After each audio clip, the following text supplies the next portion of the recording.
Olá, querido amigo, olá, querida amiga, seja muito bem-vindo ao programa Primeiro Deus. Que bom que você tem separado essa primeira hora do dia para estar com a gente, aprendendo mais sobre saúde, sobre espiritualidade e sobre as lindas histórias que a Bíblia tem a nos ensinar. Nesta semana, estamos aprendendo sobre os encontros de Cristo. Hoje vamos estudar mais um encontro. É o encontro do ladrão na cruz. Vamos tirar lições espirituais preciosas para a nossa vida. Por isso você é muito bem-vindo. Chegamos agora ao nosso quadro sobre o momento da saúde aqui no programa Primeiro Deus. E a gente convida você para o nosso desjejum, para o nosso café da manhã, todos os dias. E nesse café da manhã a gente traz muitas instruções para ajudar você a ter boa saúde. Lembre-se, o nosso corpo é o templo do Espírito Santo. E Deus quer que você tenha boa saúde para que Ele possa habitar no seu coração. Essa semana vamos ter a alegria de receber aqui a doutora Fabiana Mai Bandeira. Tudo bem, doutora Fabiana? Muito prazer em estar aqui com você hoje. Quer dizer então que você é manezinha da ilha? Manezinha da ilha de Florianópolis, Santa Catarina. Olha, que alegria poder ter você. Olha, eu queria apresentar para vocês a nossa convidada. Ela é médica especialista em psiquiatria, membro da Associação Brasileira de Psiquiatria, especialista em medicina interna, especialista e professora de pós-graduação de medicina legal e tantas outras coisas. Foram 6 anos de medicina, 2 anos de clínica geral, para ser especialista também, 2 anos de psiquiatria e 2 anos de medicina legal. Por quê? Porque a medicina legal é para isso que a gente estuda medicina legal? Então, toda a medicina é uma área muito interessante, né? E a busca da especialização é sempre para a gente poder oferecer o melhor para cada pessoa. Ok. Medicina legal tem a ver com processos também da justiça, não é isso? Então, a medicina legal é uma área relativamente nova e ela busca auxiliar o juiz e auxiliar os profissionais do direito a esclarecer determinadas situações na área da medicina. Então, quando tem um processo onde existe uma dúvida sobre determinada questão e que envolve a medicina, um médico legal, especialista em medicina legal, atua para auxiliar nesse esclarecimento. Olha aí, como é bom saber de todas essas informações, né? Mas essa semana, a doutora Fabiana vai estar conosco, nós queremos aproveitar, né, a sua especialidade em psiquiatria para nos ajudar a entender um pouquinho mais de nós mesmos, né? Da nossa mente, de nossos comportamentos, etc. E eu queria começar fazendo a seguinte pergunta: o que faz um psiquiatra e quem deve buscar um psiquiatra? Então, o psiquiatra é um médico especialista em medicina, né, em psiquiatria, mas ele atua muito na prevenção do tratamento, do acompanhamento e diagnóstico de todas as situações que levam ao sofrimento psíquico e o sofrimento mental. Então, quem que deve buscar o médico psiquiatra? Aquela pessoa que está passando por uma situação na vida onde está acontecendo algum desequilíbrio emocional, de comportamento, né, de sono, de alimentação, e que esse desequilíbrio ele não melhora ao longo do tempo e ele começa a prejudicar o dia a dia dessa pessoa. Então, às vezes no ambiente familiar a gente escuta uma queixa de que a pessoa está muito irritada, que ela não está conseguindo dar atenção para a família, para os filhos. No ambiente de trabalho a pessoa não está rendendo, ela está tendo sintomas de ansiedade, de palpitação, a memória ela não está adequada, né? No ambiente social ela não está conseguindo ir em determinados lugares. E esses sintomas, eles não passam. A gente sabe que ao longo da vida a gente tem situações, né, que vão acontecendo e que a gente vai se ajustando. Mas quando não passa, a busca pela tratamento com o psiquiatra, ele vai trazer um conjunto de situações que visa melhorar e voltar a pessoa a ser o que ela era antes. Muitas pessoas confundem, eu tenho essa dúvida também, né? A diferença do trabalho do psiquiatra e do psicólogo. Como é que a gente pode fazer essa diferenciação? Então, são 2 formações diferentes. Então, o psicólogo, ele tem uma faculdade que visa o conhecimento de toda a psique humana, mas o enfoque principal é nas terapias, é no desenvolvimento das terapias. E o médico psiquiatra, ele tem a possibilidade de tanto identificar e diagnosticar, quanto realizar um tratamento medicamentoso, né? Direcionado para aquela situação que a pessoa está vivendo, mas também de fazer uma análise clínica de todo o indivíduo, porque hoje em dia a gente não olha uma parte, né? A gente nunca deveria olhar uma parte, a gente sempre vai olhar o todo. Então, a diferença básica das duas profissões é essa, né? Os dois vão auxiliar e vão trabalhar em conjunto, inclusive, mas um tem a possibilidade de usar medicamentos e outros tipos de tratamento que só o médico pode prescrever. E como é uma consulta com um psiquiatra? Então, é muito importante a gente conversar sobre isso. Por quê? Porque muitas pessoas ao longo da vida, elas vão tendo dificuldades e elas mesmas identificam uma necessidade de consultar com um psiquiatra. Mas a gente sabe que, historicamente, existe um preconceito, né? Existe um estigma ainda hoje, que é muito trabalhado pela Associação Brasileira de Psiquiatria, contra o estigma das pessoas que apresentam em determinado momento alguma necessidade de tratamento de algum transtorno mental. E o que é importante as pessoas entenderem é que a consulta com o psiquiatra, ela segue o mesmo princípio de outras consultas.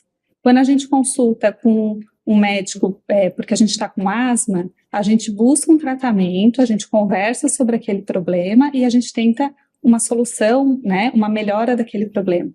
O psiquiatra é a mesma coisa.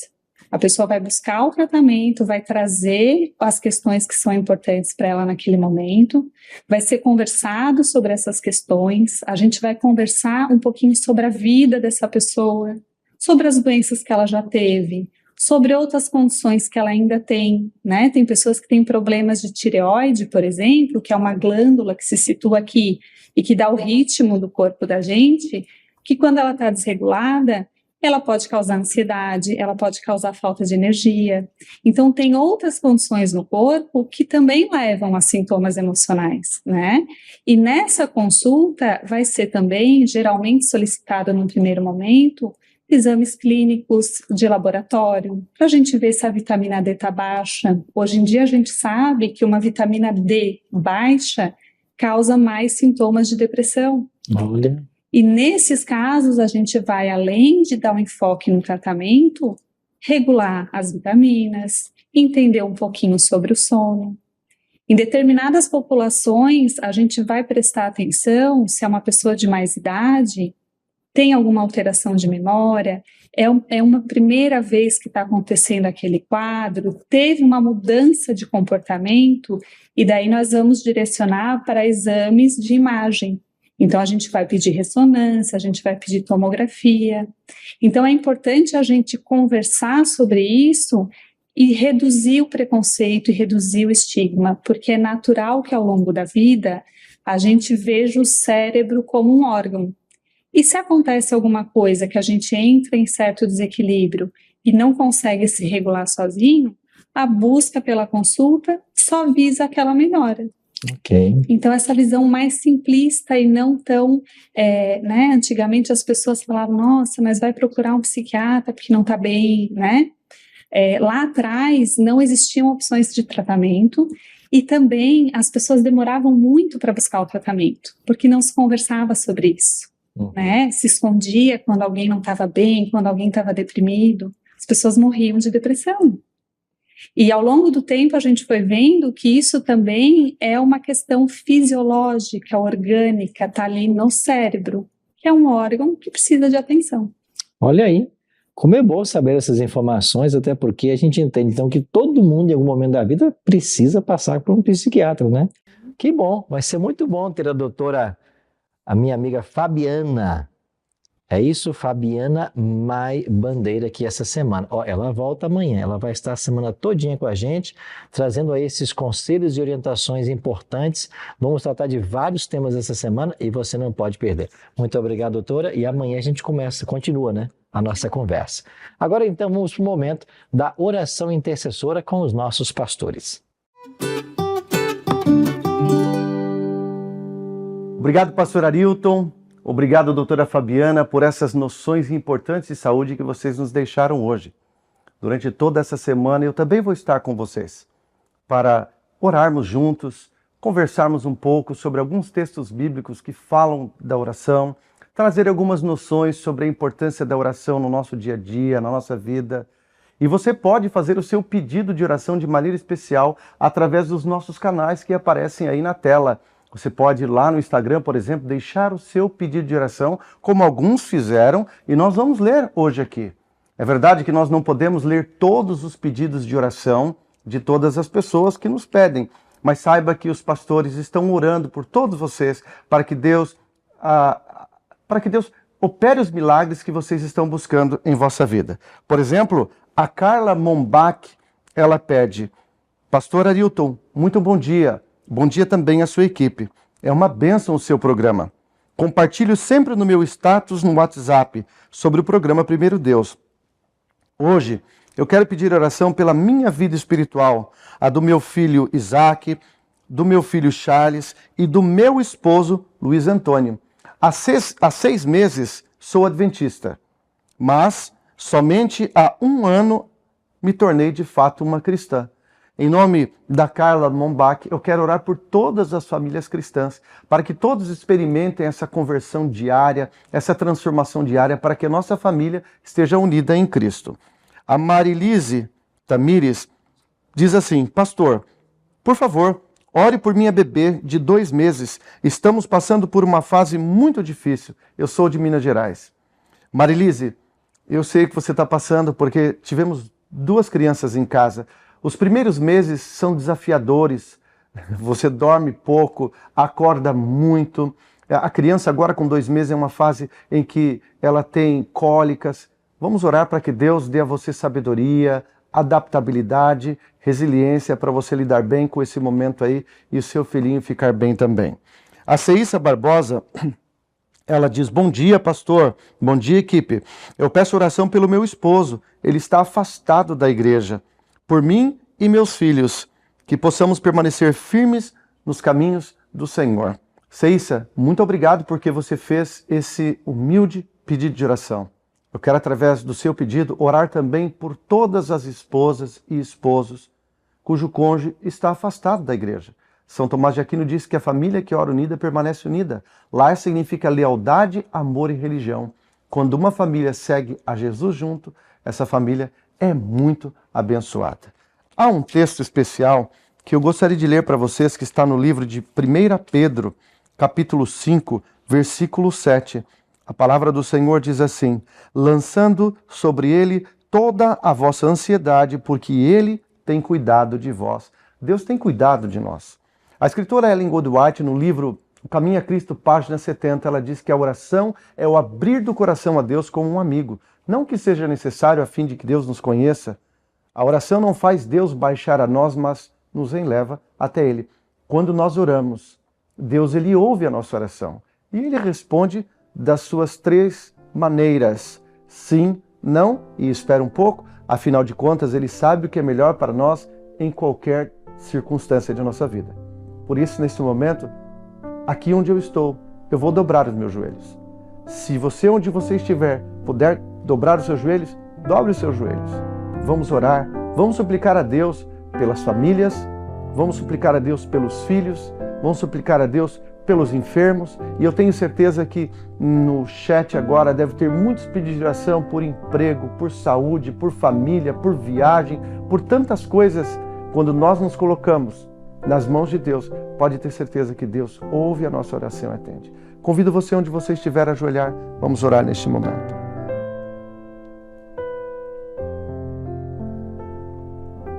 Querido Deus e Pai, ajoelhado aqui e ajoelhado onde quer que estiverem os seus filhos, suplicamos a sua bênção em favor de cada pedido que foi feito hoje aí no chat do nosso programa. Estes que foram lidos hoje, para que o Senhor abençoe essas famílias. E todos aqueles, Senhor, cujo pedido não está sendo lido aqui, mas está sendo lido pelos seus anjos e levados como relatos ao céu. Que o Senhor tenha misericórdia de cada um. Visite os lares neste momento e abençoe as famílias, Senhor. Visite os hospitais neste momento e abençoe os enfermos, Senhor. Visite os responsáveis por famílias que nesta manhã vão sair para procurar emprego. Nesta segunda-feira, outros vão começar uma jornada de trabalho. Abençoe a todos aqueles que lutam para conseguir o pão de cada dia para suas famílias. Que o Senhor dê a eles um dia repleto de bênçãos. Que o Senhor nos ensine a cada dia a confiar mais no seu direcionamento. Por favor, Senhor, lá em Minas Gerais tem uma mamãe com um bebezinho novinho, Senhor. Tem compaixão, Senhor. Dá adaptabilidade a esta família. Ah, Senhor, uma esposa pede por seu esposo que está afastado da igreja. Puxa, Senhor, tem misericórdia dela e que esse esposo possa voltar a servir Jesus junto com ela. Uma mãe pede por seus filhos, por seu esposo e agradece pela renovação espiritual que ela experimentou recentemente. Renova também nossa vida espiritual, Senhor. Oramos por todas essas pessoas, por todos os pedidos e suplicamos em nome do Senhor Jesus. Amém.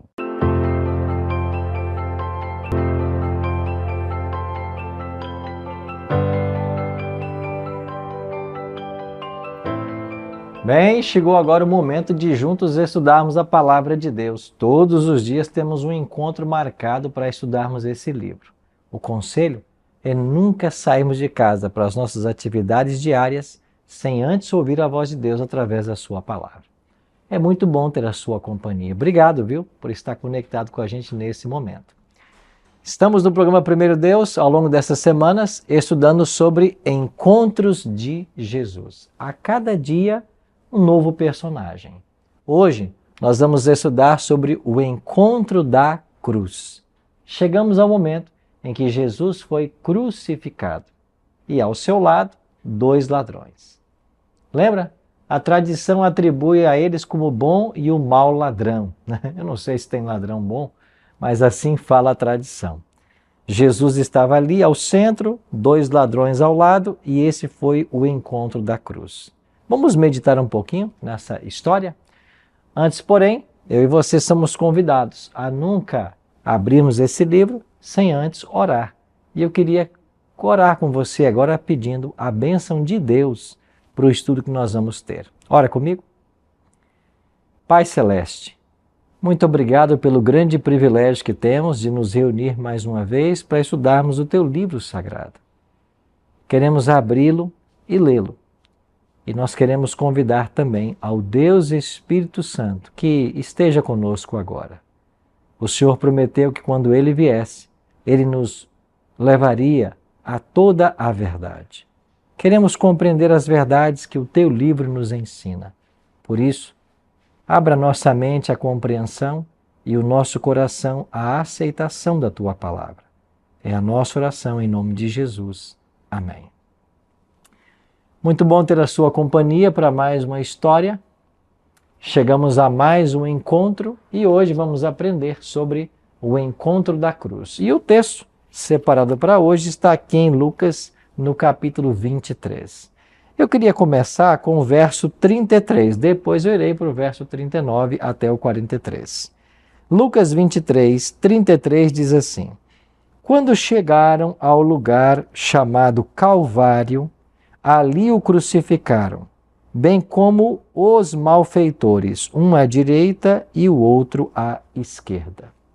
Agora, a partir do verso 39. Um dos malfeitores crucificados blasfemava contra ele, dizendo: Não és tu o Cristo? Salva-te a ti mesmo e a nós também. Respondendo-lhe, porém, o outro repreendeu, dizendo: Nem ao menos temes a Deus, estando sob igual sentença? Nós, na verdade, com justiça, porque recebemos o castigo que os nossos atos merecem. Mas este nenhum mal fez. E acrescentou: Jesus, lembre-te de mim quando vieres no teu reino. Jesus lhe respondeu: Em verdade te digo, hoje estarás comigo no paraíso. Esta é uma das cenas mais extraordinárias descritas no Evangelho. Estamos no momento final da vida de Jesus. Falamos do momento da sua crucifixão. Ao pensarmos hoje um pouco a respeito do evento cruz, o nosso coração se enternece diante de tanto amor manifestado nesse ato, no ato de Deus se entregar para morrer em nosso lugar. Você vai se lembrar que Cristo foi crucificado numa sexta-feira. De acordo com o Evangelho, Jesus foi crucificado às 9 da manhã. Ao meio-dia, houve trevas sobre a terra. As trevas duraram até às 3 da tarde. E às 3 da tarde, Jesus morre. Você percebe que há todo um cumprimento simbólico de tudo aquilo que foi profetizado no Antigo Testamento? Na realidade, Cristo ele é o cumprimento de toda a tipologia do santuário e das ofertas do Antigo Testamento. E lá em Israel, quando o santuário foi construído por Moisés, haviam 2 sacrifícios diários. Um cordeiro morria às 9 da manhã e um outro cordeiro morria às 3 da tarde. Esses 2 cordeiros, chamados de sacrifício contínuo, eles apontavam para o momento da cruz, para o momento em que Jesus daria a sua vida por todos nós. Nas palavras do profeta Isaías, lá no capítulo 53, que é um capítulo messiânico, Isaías descreve de que Jesus seria levado ao matadouro e como ovelha muda ele não abriria a sua boca. Isaías descreve que ele foi traspassado pelas nossas transgressões e moído pelas nossas iniquidades. O castigo que nos traz a paz estava sobre ele e pelas suas pisaduras fomos sarados. Em outras palavras, foi o sofrimento de Cristo, foi a sua morte, foi as suas feridas que trazem para nós esperança de salvação e vida eterna.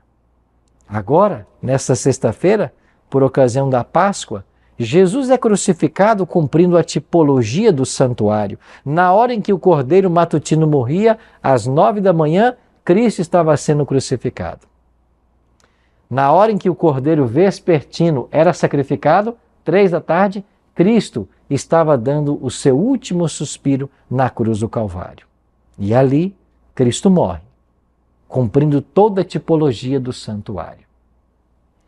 Mas eu queria chamar a sua atenção hoje para os momentos antes da sua morte, estas 6 horas que Jesus passou na cruz crucificado. Você vai se lembrar, e nós estudamos já aqui, o momento em que Simão Cirineu ajuda Cristo a carregar a cruz até o Calvário. E quando eles chegam lá no Calvário, Cristo então é colocado sobre aquela rude cruz, suas mãos e pés são traspassados, depois a cruz é erguida e solta numa cova preparada para ela.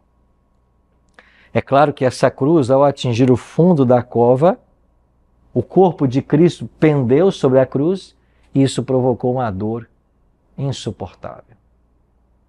Cristo estava ali, como o Cordeiro de Deus, dando sua vida por todos nós. Ele estava morrendo a nossa morte. Porque a palavra de Deus ensina que o salário do pecado é a morte. Nós pecamos, ele nunca pecou. Ele não merecia aquela morte. Aquela morte era nossa. Você entende, amigo? Amiga, você entende o que está acontecendo na cruz? Jesus está pagando o preço do nosso pecado. Ele está morrendo a nossa morte. Paulo ensina que o salário do pecado é a morte. Quem peca tem que morrer, mas ele nunca pecou, ele não merecia a morte.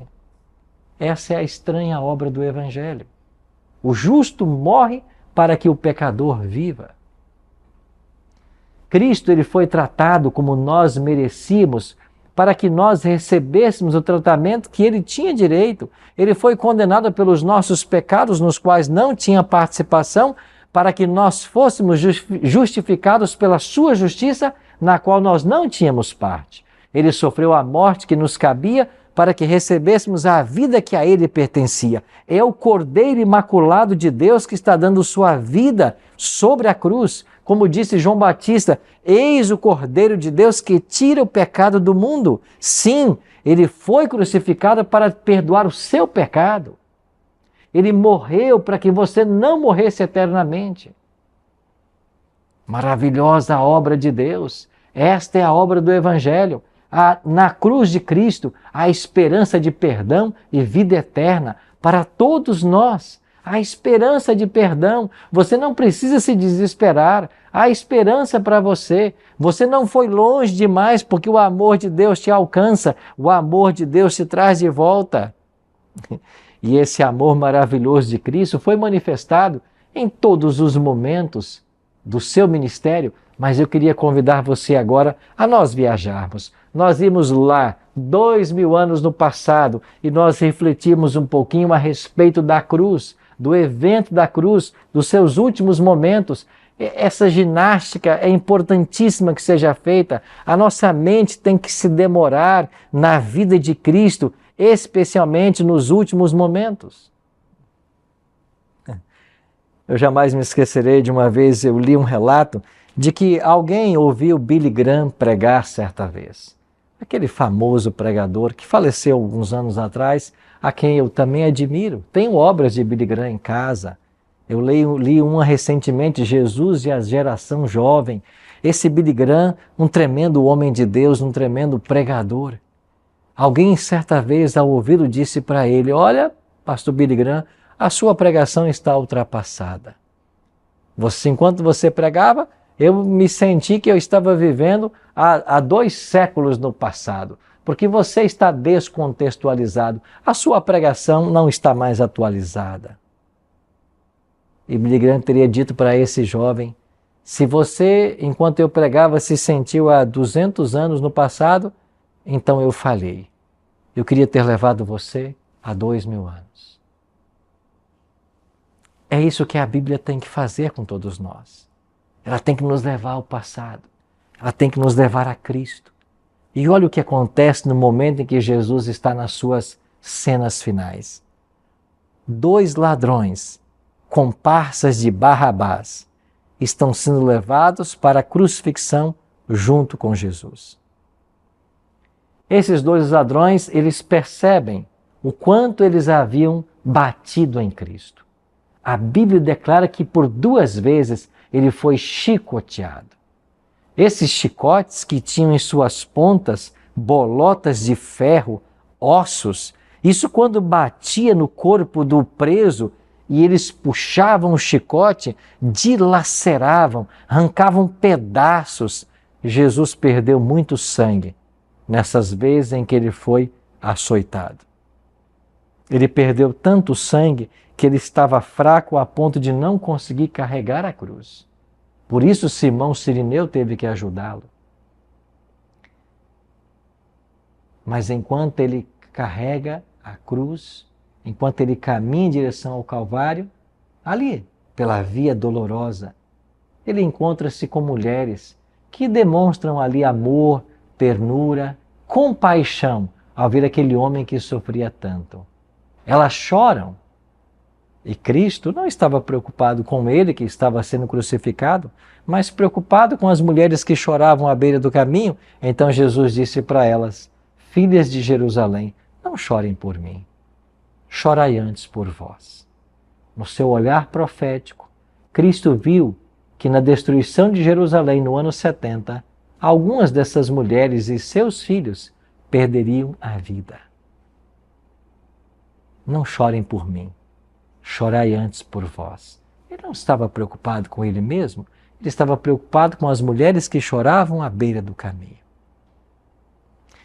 Quando chegaram no local do martírio, no local da crucifixão, os algozes colocaram a cruz, começaram a crucificá-lo, e Jesus, diferente dos ladrões que blasfemavam, que xingavam, que tentavam se libertar, Jesus calmamente aceitou ser crucificado.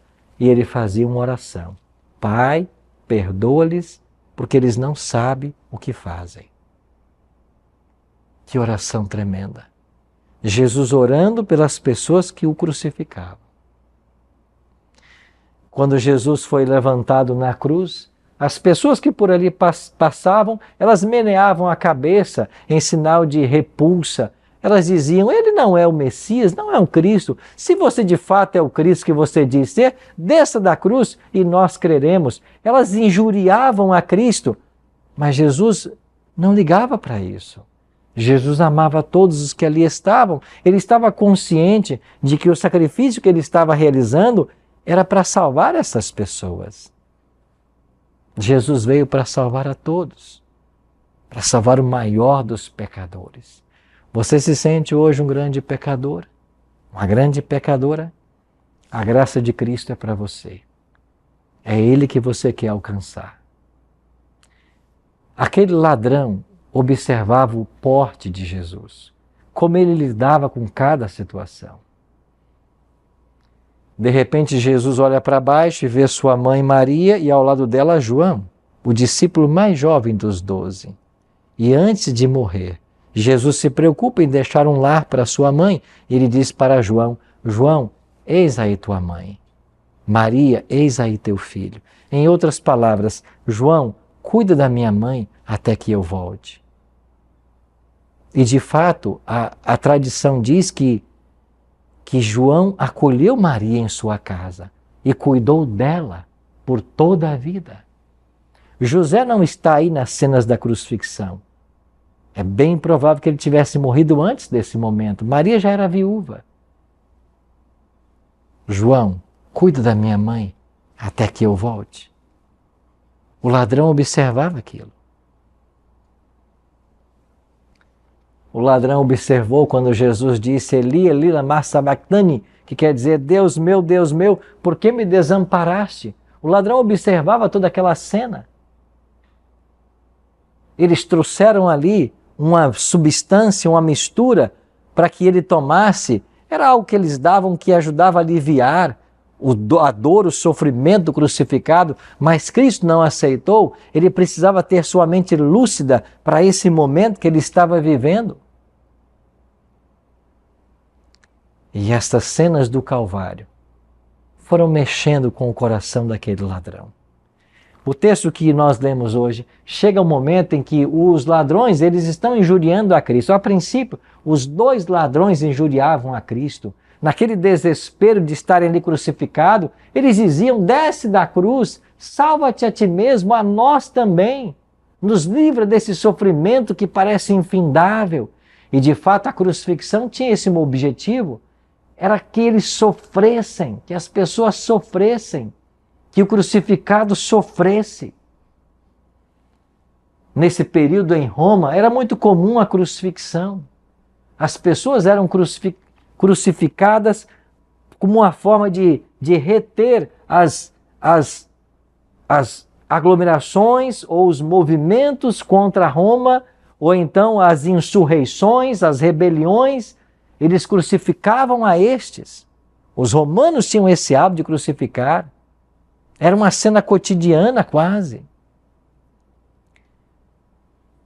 Mas esse ladrão, observando o porte de Jesus, nós percebemos pelo texto que ele então muda de posição. O seu coração é tocado pela graça de Cristo e ele agora começa a repreender o outro ladrão. E olha as palavras que nós lemos hoje. Nem ao menos temes a Deus, estando sob igual sentença? Agora olha o reconhecimento do seu erro. Nós, na verdade, com justiça, porque recebemos o castigo que os nossos atos merecem. Ele estava arrependido da sua vida de pecado. Os nossos atos merecem isso. Por isso nós estamos sofrendo. E o seu coração é atraído a Cristo. E ele diz para o outro ladrão, mas esse homem nenhum mal fez. O tempo passa. E então o ladrão deixa cair de seus lábios um pedido a Jesus. Lembre-se de mim quando vieres no teu reino.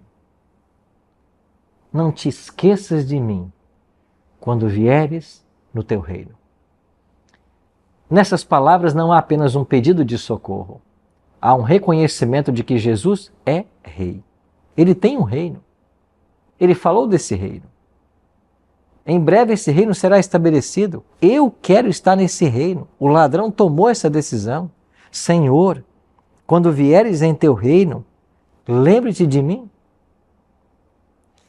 Essas palavras caíram ao ouvido de Cristo como um perfume suave. Quanta alegria Jesus sentiu em ouvir esta confissão, essa declaração de arrependimento e fé provindas desse ladrão. Jesus havia definido sua missão, lá em Lucas 19:10, como buscar e salvar o que se havia perdido. E ali, ele estava testemunhando exatamente isso. Alguém que estava completamente perdido no mundo do crime, agora ele toma a sua decisão, ele aceita Jesus como Salvador pessoal e ele pede que Jesus se lembre dele quando Jesus voltar. Não poderiam outras palavras trazer mais alegria ao coração de Cristo num momento de tanta dor quanto estas. E Jesus, é claro, com toda satisfação, declara para esse ladrão: em verdade te digo hoje, estarás comigo no paraíso. Antes de avançarmos em nossa reflexão, deixe-me brevemente citar para você um detalhe. Algumas pessoas querem afirmar que quando Jesus disse para o ladrão, em verdade te digo hoje que estarás comigo no paraíso, Jesus teria dito que naquele dia o ladrão iria para o paraíso. E alguns até, baseado nesse texto, desejam ensinar que a pessoa quando morre já vai para o céu. Isso não é verdade. Com todo o carinho que você merece, com todo o respeito que você merece, isso não é verdade. Não foi isso que Jesus disse para o ladrão. Mas, pastor Arilton, por que não foi? Bom, você sabe que na língua grega nós não temos vírgula. A depender de onde você coloca a vírgula aqui, você muda o sentido do texto. Mas é muito claro que não foi isso que Jesus disse por duas razões simples. Primeiro, nem o próprio Cristo foi para o céu na sexta-feira. Ele disse para Maria Madalena, lá depois que ressuscitou: mulher, não me toques, porque ainda não subi ao Pai. Ele não havia ido ao Pai. Domingo ele disse isso. Então, se ele disse para o ladrão que ele estaria com ele na sexta-feira no paraíso, ele teria mentido para o ladrão. Então, não foi isso que ele disse. Segundo ponto, nós temos que entender o que a gente chama de analogia da fé. O que é analogia da fé? Você, quando quer estudar um tema da Bíblia, você tem que olhar o que a Bíblia diz em todos os livros sobre esse tema. E quando você estuda o tema da morte, da ressurreição, a gente descobre que as pessoas, quando morrem, elas não ressuscitam imediatamente, mas todas estão aguardando a ressurreição, que só se dará quando Jesus voltar. Se você vai para 1 Tessalonicenses 4, 16 em diante, se você vai para 1 Coríntios, capítulo 15, 51 em diante, é isso que o apóstolo Paulo ensina. A ressurreição dos salvos, ela só acontecerá quando Jesus voltar. O ladrão não foi para o céu naquele dia.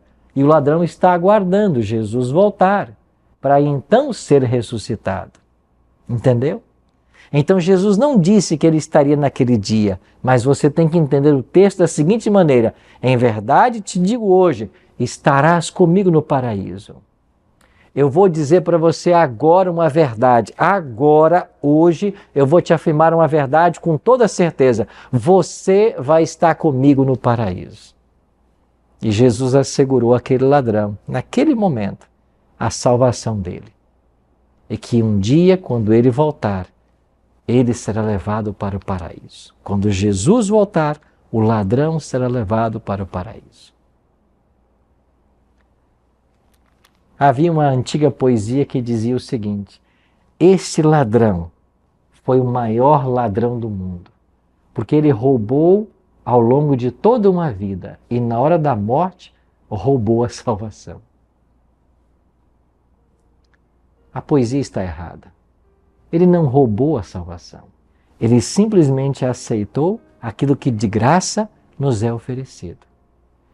O plano da salvação não mudou. Nós não somos salvos pelas obras. Não somos salvos por coisas que nós fazemos. Nós somos salvos pela graça de Jesus. E quando nós o aceitamos como nosso Salvador pessoal, Ele nos cobre com sua justiça, como cobriu aquele ladrão naquele dia. É a graça de Jesus que nos salva.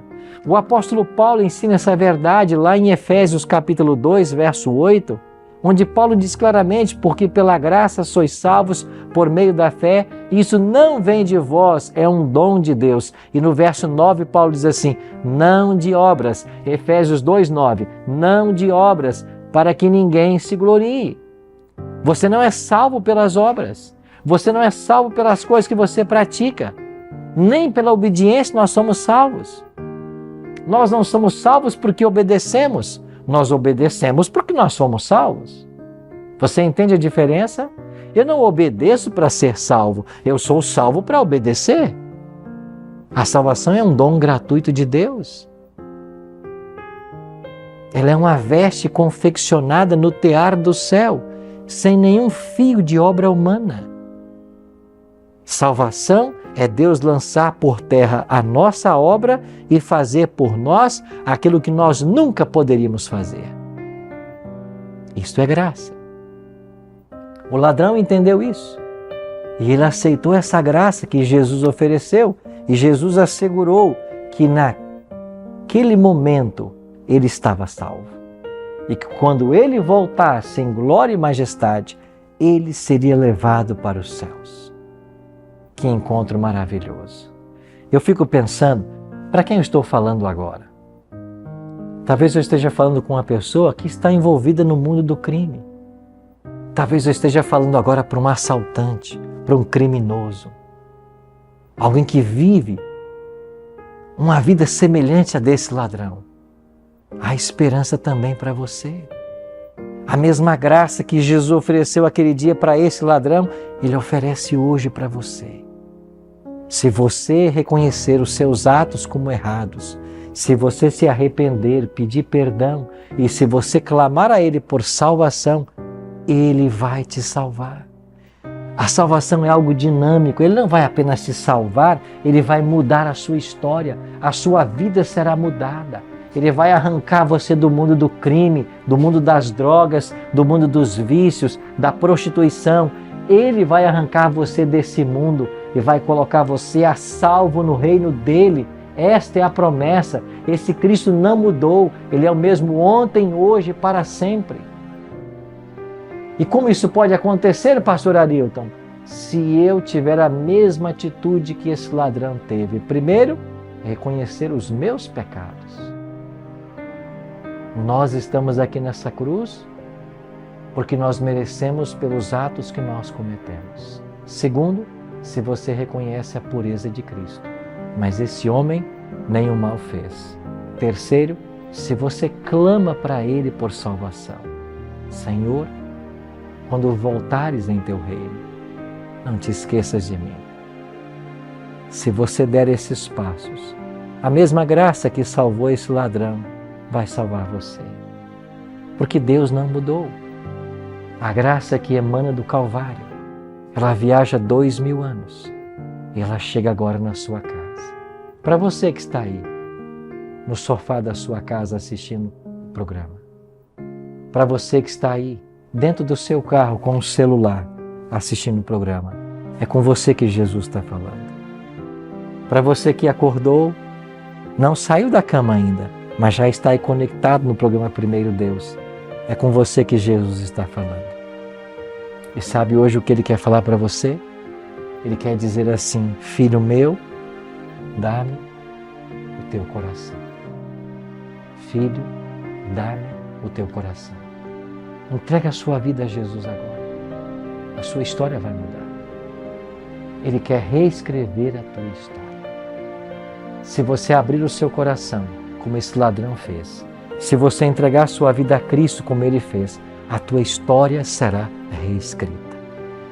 A graça que emana da cruz, ela viaja até você hoje. Ela alcança o seu coração. Eu queria que você pensasse nisso agora. Eu espero que esse amor e essa graça que emana da cruz atinja também a sua vida hoje. Ora comigo.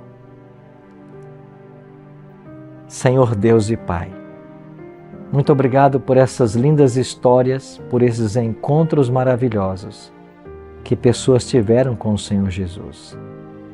Nós hoje não queremos apenas ouvir dessas histórias. Nós queremos que a nossa história também seja real. Que o nosso encontro com o Senhor Jesus ele aconteça. Nesta hora reconhecemos os nossos pecados. Reconhecemos quão longe temos caminhado do Senhor.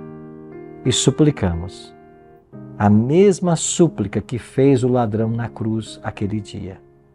Senhor, quando vieres em teu reino, não te esqueças de nenhum de nós. Muito obrigado, Senhor, por teu amor e por tua graça. A nossa vida é tua. Nos abraça nesse momento, nos perdoa e nos prepara um lugar em teu reino. É a nossa oração. Em nome de Jesus. Amém.